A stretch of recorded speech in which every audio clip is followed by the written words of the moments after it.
Hello everyone and welcome to the big game of the penultimate round. It is round 13 of the FIDE Candidates Tournament 2024 and we have Gukesh versus Alireza Firouzja. Now Gukesh going into this matchup is down a point against Alireza in their head-to-head score, and Alireza also defeated him in the first half of the Candidates Tournament, so he would very much enjoy bouncing back here with a win with white, and also it would go a very long way towards his goal of actually winning the Candidates Tournament and challenging Ding Liren for the title of world champion. Now, Alireza no longer has a chance of doing that, but he still, of course, wants to do very well. So let's check it out. We even have a nice photo of this matchup. Let's check it out. There it is. Gukesh versus Alireza, a couple of moves on the board, and yeah, it's a very fine position, as you'll see very soon. So Gukesh with white opens with pawn to e4. We have e5 by Alireza, knight f3, knight to c6, and bishop to b5. He goes for the Ruy Lopez, knight to f6, the Berlin defense, and now pawn to d3. We have bishop to c5. Castles, c3 is much more common here, stopping ideas like knight to d4, but Gukesh just castles here. He says, alright, I know you want to play, so let's play. And Alireza does go for knight to d4, sort of breaking opening principles here, as you are moving the same piece twice, but you are forcing white to do so as well. So knight captures on d4, bishop captures, and now knight to d2. We have pawn to c6, challenging the bishop, bishop to c4, and now here comes the first real thing for Alireza, and that is pawn to d6. As you can see, Gukesh spent 0 time getting this position, an hour and 59 minutes, whereas Alireza is now down to 1 hour and 49 minutes. And as usual, the clocks are not working for some reason, so let me just update this. Yeah, now they're working. Okay, glad I caught it so early. So d6, we have pawn to c3, challenging the bishop, and the bishop goes back to b6. We have bishop to b3. Now the bishop can be shifted over to c2 if needed to control this diagonal, and now there is a game that reached this position where castles was played, but here we have pawn to a5, and it is now, as of move 10, that we have a completely new game. Castles was actually played by Eric Hansen in his game against Maximilian Bertenbreiter, where I believe he won that game. Or maybe he didn't. I will check. I don't want to trick you guys. No, he lost that game. Yeah, he lost that game. It was played 2 years ago in the European Club Cup. But yeah, here a5, a completely new move, so let's see how Alireza will play this. We have knight to c4, and bishop back to a7. Of course, you are not giving up the bishop. The question is merely whether you bring it to c7 to control this diagonal, or do you, for the moment, keep it on this diagonal with a potential bishop to b8 at some point. So, okay, bishop to a7, and now knight to e3. With some ideas of maybe knight to f5 in the future, we have castles, and now queen to f3. Knight to f5 right away isn't as interesting because, of course, Alireza will just take it and enjoy a very strong center, and if anything, this pawn will just be in the way of the light square bishop, doing some damage to the black king side. Like, even if we try some sort of an attack with g4, let's say d5, g4 captures, looks very nice for white, but after queen to d6, there really isn't all that much here. So yeah, like we said, the pawn is just in the way of this bishop. So instead, after castles, we have queen to f3, bishop to g4 not possible due to the very nice knight on e3, and now pawn to d5. Of course, Alireza very happy with his position. He gets the full center, bishop to c2, and now pawn to g6. Alireza says, all right, this bishop could become very strong. Let's play g6 before it's too late, and also we control the f5 square with this. So rook to e1, and the bishop to e6. We have e captures on d5, c captures, and now pawn to h3, controlling g4, so you can now move the knight, and rook to e8 by Alireza. Also interesting would be something like knight to h5 going after the f4 square, so then let's say knight g4, and now pawn to f6. Requires to weaken your king a little bit, but it is very nice. If bishop to h6, knight to g7, and black's position is perfectly fine. But rook to e8 is what Alireza goes for, and now bishop to a4. Gukesh tries to exploit this newly created weakness. Pawn to e4 attacks the white queen, captures, and now queen back to e2. We have rook to e7 getting the rook out of harm's way, and knight back to f1. with a later potential maybe of going knight to g3 to put pressure on the pawn, but also just nicely guarding that h2 square. You don't want to see something like bishop to b8, queen d6, and you getting checkmated or having to weaken your position further. So queen to c7, and now bishop back to b3. Countering Black's strong light square bishop here, and Alireza forces the trade a4. We have bishop captures, rook captures, bishop to e3 now, and just pawn to a3. Alireza wants to weaken the c3 pawn and basically crush Gukesh's queen side. We have pawn to c4, now the pawn is nicely defended, and the question is, do you want to play a captures on b2 and just trade everything? And well, it is possible. It's not maybe the best idea, because if you do this, let's say captures, queen captures on c4, queen captures on b7, not a lot to play for anymore. Yes, white does have the passed pawn here, but it's not, I mean, with two rooks on the board, it's not really something like queen to c6 can be played. White will avoid the queen trade. Bishops will come off the board, captures, and let's say knight d5, even the knights come off the board. It's not a lot. Again, yes, the passed a pawn is here, but the two rooks are perfectly fine to hold off the pawn. So after c4, well, it is possible Alireza wants more. He plays knight to h5, and now has eyes that f4 square, where if the bishop captures, then his dark square bishop comes alive and becomes very, very strong. We have pawn to g3, weakening the position a little bit, but gaining more control over the f4 square. And now bishop to c5. Bishop to c5, incredibly strong by Alireza. He, of course, knows that b4 will be played at some point, and he doesn't want to overextend with something like pawn to f5, even though it's a perfectly fine move, like bishop captures, and then pawn to b4.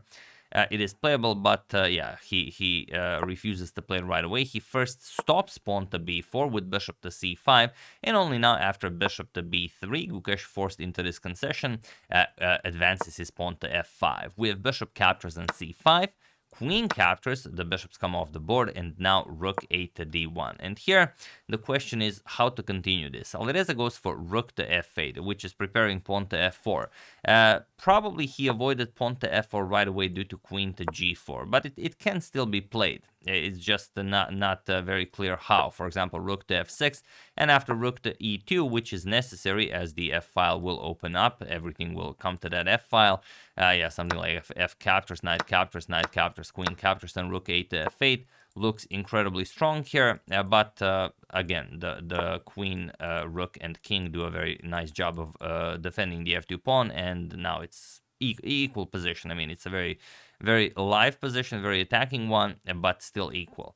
So instead, Alireza just goes rook to f8. He waits, does not, ease the tension right away, and now rook to d5. Attacks the black queen, queen back to e7, and now pawn to f4, stopping Alireza from advancing the pawn to f4, and asking, are you maybe interested in a nice e captures an f3 en passant, which would be silly as the rook would just hang.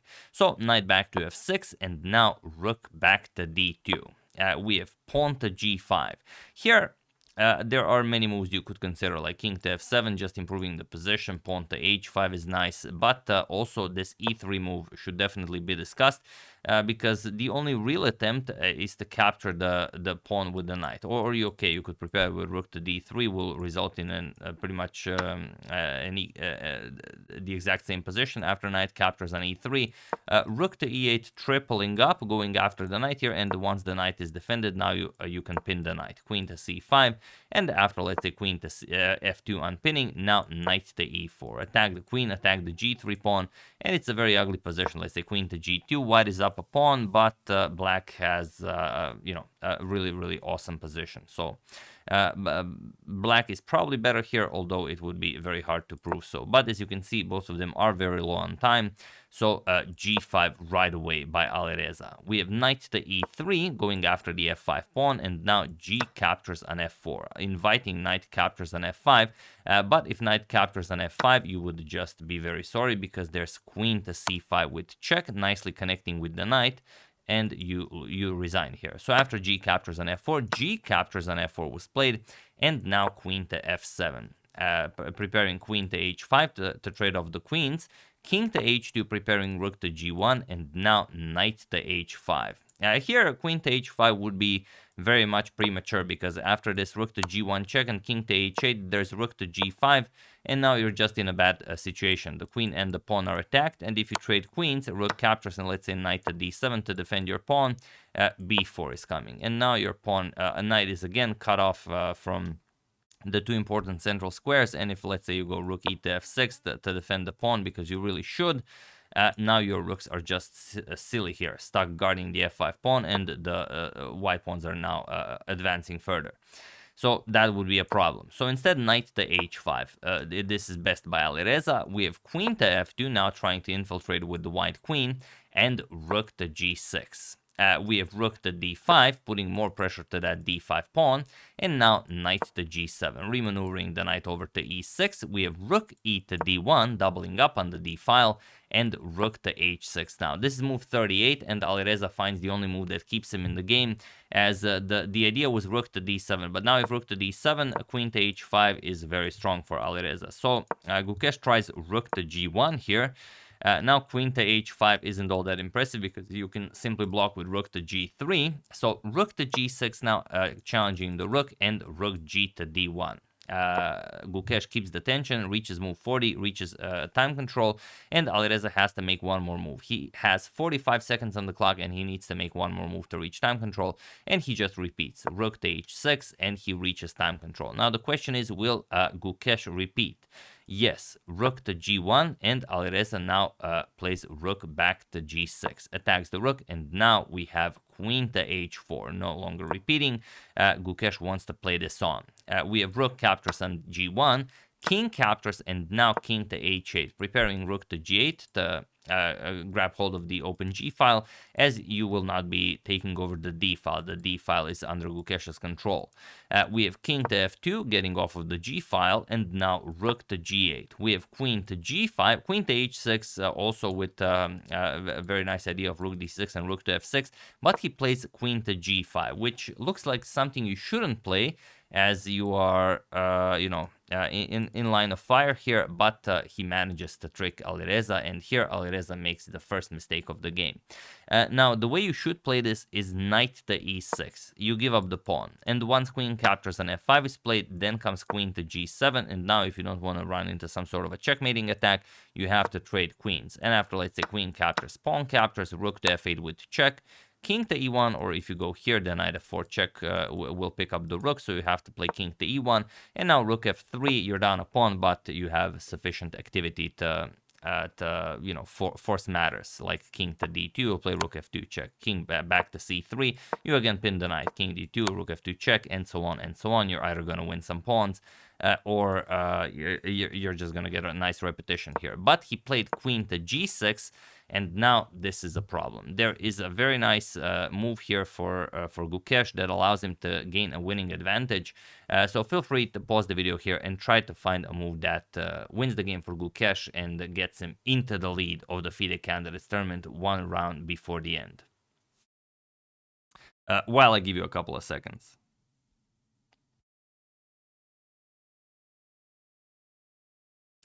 So for those of you who were able to do it, congratulations on finding this brilliant maneuver. And for those of you who just want to enjoy the show, it is queen captures on g6.